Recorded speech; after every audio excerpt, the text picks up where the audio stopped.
Brand loyalty will depend very heavily on personalized customer relationship management, and I'm using it in a general context.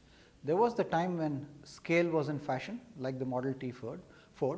The idea was simply to make enough so that costs could come down and put it in the reach of various consumers.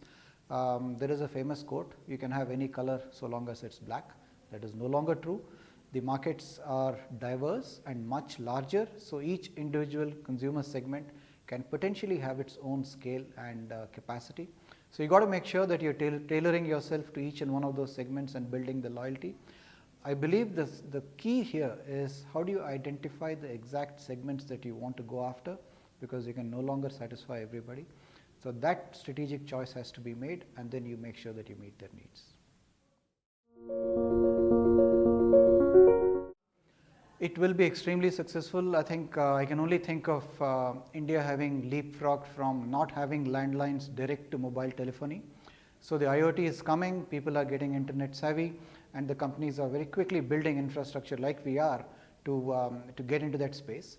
I think the interesting challenge, especially for the marketing community, is going to be how do you bring consumer value with IoT? I don't think anyone has specifically cracked that riddle yet, but the answer will come, and this is going to be big in the future.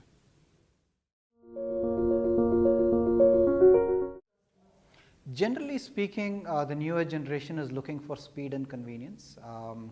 They're leading very busy lives with multiple activities. It is no longer like the baby boomers who had a few activities they focused on. They had time for home and hearth.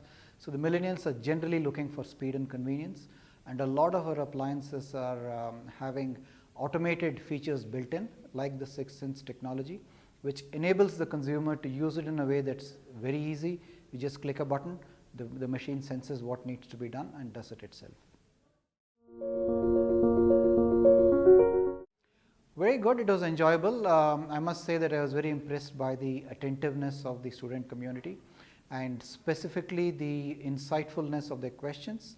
I could almost smell the work experience in a lot of the questions, so people are coming with the right mix of academic background and work experience. So it was overall a very impressive morning.